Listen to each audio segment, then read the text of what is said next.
For me, for example, how this worked in practice, I learned the word distance by watching a so in that way, you learn English very simply. Oh, that's a very interesting way. I think that's the best way to learn English. 네덜란드는 비영어권 국가임에도 불구하고 영어 구사 능력 세계 1위를 기록한 나라입니다. 오늘 영상을 끝까지 보시면 비영어권 학습자인 우리가 바로 적용할 수 있는 영어 학습 인사이트를 가져가실 수 있을 거예요. 특히 영어를 잘하기 위해서 무엇부터 바꿔야 하는지, 환경을 어떻게 조성해야 하는지, 구체적인 실천 팁까지 정리해 드리겠습니다. 또 자녀의 영어 교육을 어떻게 하면 좋을지 고민하는 분들에게도 오늘 영상이 열쇠가 될 거예요. 실제 네덜란드 부모들이 어떻게 자녀를 자연스럽게 영어 환경에 노출시키는지까지 다뤄볼 거거든요. 그리고 이번 영상은 단순히 인사이트만 얻는 게 아니라 영어로 영상을 시청하면서 외국인과의 대화에서 바로 써먹을 수 있는 영어 표현들까지 챙겨가실 수 있도록 구성했으니까요. 끝까지 놓치지 말아주세요. 안녕하세요 여러분, 조엘씨입니다. 저도 네덜란드를 여러 번 여행했는데요. 갈 때마다 느꼈던 건 네덜란드어인 더치보다 영어를 훨씬 더 자주 들었다는 점이에요. 영어가 사실상 공용어로 쓰이는 분위기였어요. 어떻게 네덜란드는 원어민도 아닌데 영어를 이렇게 완벽하게 구사할 수 있는 걸까요? 한국을 비롯해서 수많은 나라들이 수십 년째 영어 교육에 막대한 시간과 돈을 쏟는데도 여전히 말하기 앞에서는 멈칫하는 경우가 정말 많잖아요. 오늘 영상에서는 바로 이 질문에 대한 답을 찾아가 볼 거예요. 오늘의 특별 게스트 네덜란드 친구가 함께 하고 있습니다. 직접 네덜란드인의 성장 과정과 교육 경험을 들어보면서 그들이 어떻게 어릴 때부터 영어를 생활 속에서 자연스럽게 흡수할 수 있었는지 하나씩 파헤쳐 보겠습니다. 오늘 초청한 네덜란드 친구입니다. Hey Michael, nice to meet you. Nice to meet you too. Are you excited for today? Yeah, I'm curious. Never done this before. So, yeah, I'm gonna ask you the first question. As a Dutch person, how do you personally feel about the overall English level in the Netherlands? Overall, it's quite good, I would say, especially in the big cities. It's very normal if you go to a cafe and the waiter speaks English. Yeah. It's very common in the big cities. Maybe if you go to the smaller villages, you find a few people that don't speak English, but it's rare. Okay. I personally only know one person in my family that doesn't speak English. Yeah, I would say overall it's really good. Okay. So overall, like most of the people in Netherlands can speak English quite fluently. Yeah, quite fluently. Maybe with an accent, but everyone can easily move to England, for example, and have a good life. So do you think your English level is pretty high as well? Mine? Yeah. Mine is good enough, yeah. Okay. Good. All right, then I'm gonna move on to the next question, which is, why do you think Dutch people are so good at English? I think there are a few reasons. Okay. First off, English is very similar to Dutch. I think after Frisian, which is a very small language that's only spoken in Holland, the Netherlands has the most similar language to English. So it's very easy transition for us. Okay. Plus, we're a very small country and a small language, and we're surrounded by countries like France with a big language, and Germany with a big language, and England. So it's very cultural thing for us to speak other languages. Because no one will learn our language, so we have to learn their language. Yeah. And because we have such a small language, there's also not a market for dubbing movies and TV shows. If you want to see a movie like Harry Potter, for example, in Holland, you have to see it in English. There is not a dubbed version of it, so you have to watch it with subtitles. So Dutch subtitle and the English speak audio. Yeah. If you want to watch movies as an adult or TV shows as a Dutch person, you have to know English. Since you're a kid, basically. Yeah, only children movies, the very little kids movies are dubbed in Dutch. That's interesting. All right, the next question is, I was curious that your own English education experience at your school. Because in Korea, nobody can learn real conversation English from school. I was curious, like, how different from your country? I personally did not learn English from school at all. Oh, really? Yeah. Okay. I learned to speak English before I got it in school, actually. Just by watching TV and computer stuff. So I did not learn English in school at all. Okay, I thought maybe in Western culture in Europe, you guys would be more proactive in class. Like you're having group discussions a lot. You have to write like a long essay with your own thoughts and ideas. More activity, like not textbook English. To be honest, I didn't pay attention in English class very much. Okay. I already spoke the language. So for me, English class in school was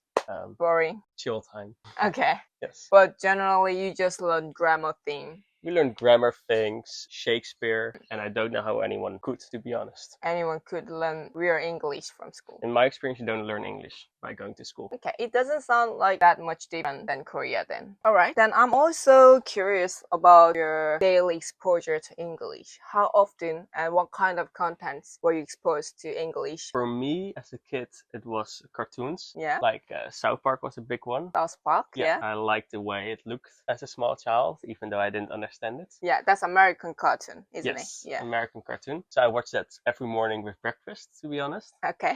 Furthermore, just TV in general. Yeah. After 6 p.m., the child channels on TV switched to English, just because the more adult cartoons were shown after that time, and they were not dubbed in Dutch. Also, they assumed kids stop watching TV after Around 6 p.m. Yeah. Yes. Was your parent like stopping you to watch TV for a long time or something? Yeah, they tried to. Yeah. They did not try to make me stop watching South Park because my dad also liked it. Yeah. So that helped. But like every parent, you don't want your kid to watch too much TV. Yeah. Then I think this question is kind of tagging question of the previous one. So what do you think is the best way for kids to learn English based on your personal experience as a kid? Oh.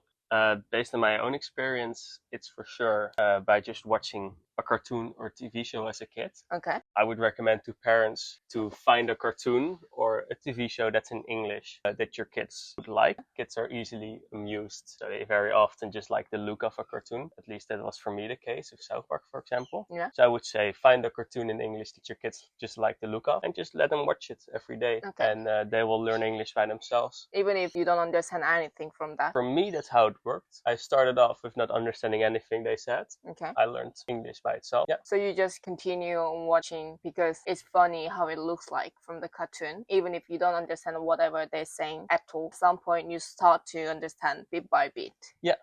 You see, kids are very good with learning languages. Yeah. They learn the same way as Korean kids. They could do the same thing with English. So can you suggest any good cartoons to learn English? I would say Avatar: The Last Airbender. Avatar: The Last Airbender is a good cartoon. It's in English. Yeah. It's good to look at, I would say. Yeah, it's on Netflix as well. It's on Netflix, Yeah. Otherwise, cartoon The Simpsons, because it has a special look. Simpsons, So yeah. I could imagine kids like the look of it. Yeah. But there's tons of cartoons out there. You can just try a new one every day until your kid is like, hey, I want to watch that one again. You let them go. Just let them watch. But I would say Avatar: The Last Airbender, because it's really good. Still, as an adult, I would say it's really good. Yeah, I really enjoyed it very much. Yeah, actually. me too. Still. Whoever gonna look up what South Park is, don't be shocked. It could be violent. This time, I wanna ask, how do you think the Netherlands compares to other countries like Germany, France, when it comes to learn English? I can only personally compare to France, for example, because I've been there a lot. And what I noticed over there as a child is that they dub almost everything. Couldn't go to the movies, for example, when we're in France because all the movies were in French. Yeah. It's difficult to find a movie that's not in French. So I just noticed that in countries like France, dub everything way more than I did back home. In some songs, they just made French versions of the same song, which I found very weird. Okay. Yeah, they don't consume English media. They don't have to learn English. Okay. Whilst in Holland, if you want to consume English media, you have to be able to speak English and to understand English. I think that's very big difference. It's a big difference. Yeah. And do you guys also have a social pressure to learn English as well? Yeah, I think so. As a kid, there is some social pressure. If you're older, like 16, 17, and you don't speak English, it is considered to be a bit strange. It's also very normal to go abroad, travel. Yeah. And then if you don't speak English, then you're dependent on your friends. And I can imagine it's a bit of social pressure then. Yeah. Yeah. And also in university, do you normally learn the courses in English or Dutch? Yeah. In the higher universities in Holland, spoken language is just English. It's difficult to find a master or a bachelor program, especially in science, that is in Dutch. Alrighty, so this is gonna be our last question today. This time I want to ask you some advice for a learner, for my viewers who want to learn English. What would be the practical advice from you for Korean people to learn English? Yeah. What I would say is that you don't learn English from school and from books. Yeah. You learn English by consuming English media. To be able to speak English right now, I would find an English show that I like Breaking Bad or Yeah. Game of Thrones. If you already seen Game of Thrones, for example, just watch it again, but focus on analyzing the language. For example, if you know a few words already, you can try to spot them when they say it. For example, castle in Game of Thrones. If you know that word, try to spot the word castle and then try to understand the words around it. I think that way, fun way to learn English because you're watching something that's fun to watch. Mm-hmm. For me, for example, how this worked in practice, I remember as a small child, I learned the word distance by watching a South Park episode. I remember they said there's a castle in the distance. I knew what the word castle was, and I saw castle in the background far away. Yeah. So I remember just by the context, I understood the word distance must mean far away, that something is far away. Yeah. So in that way, you learn English very simply. Oh, that's a very interesting way. I think that's the best way to learn English. So you basically learn the word or expression by looking and reading the context, what's happening in the show. You guess this word means that, and in that way, you can keep learning random words and expressions in just one show. Also for me, you start off not understanding much and just reading the subtitles a lot. But as soon as you have a few words down and you understand the context of each sentence a bit more, then it's very easy to learn the new words because you can, even though you have never heard a word before, you can very often or see what it means by knowing the words surrounding that, understanding that. And then I think it will go very quick to pick it up, at least understanding what they say. Okay. Thank you so much for answering all the questions. It really would be helpful to people who want to learn and improve their English. I really appreciate your practical advices and sharing your personal experiences. Yeah, cool. Thanks for having me. That's fun. 네, 이렇게 오늘은 비영어권 국가 중에서도 가장 영어를 잘하는 나라 네덜란드에 대해서 네덜란드 친구와 직접 이야기를 나눠봤는데요. 나눈 대화 내용을 다시 한번 정리해 드릴게요. 먼저 첫 번째, 영어는 네덜란드인들에게 거의 제2의 모국어처럼 자연스럽다. 나이에 상관없이 영어를 아주 수준급으로 구사하는 사람들이 많다는 것. 그리고 두 번째, 왜 이렇게 네덜란드 사람들이 영어를 잘하냐 하니 영어 자체가 더치와 굉장히 구조가 비슷해서 우선 배우기가 쉬웠고요. 그리고 나라 자체가 주변 국가들에 비해서 작고 인구도 적다 보니까 주변의 큰 언어권과 소통하기 위해서는 영어가 필수가 될 수밖에 없었다는 거. 그리고 세 번째, 네덜란드에서의 학교 영어에 대해서 이야기를 나눠봤는데요. 학교 수업에서는 문법 공부나 셰익스피어 등의 문학, 읽기 같은 활동들은 있었지만 실제 회화 능력에 도움이 될 만한 활동들은 크게 없었다는 거. 한국의 영어 교육 시스템과 크게 다른 점은 없었다고 보이는데요. 오히려 학교보다는 TV, 게임, 인터넷, 미디어 등과 같이 일상 속에서 영어를 더 빠르게 익힐 수 있었다는 점이었습니다. 그리고 네 번째, 어릴 때부터 더치 아이들은 TV, 미디어 등등을 영어 원어로 많이 접하면서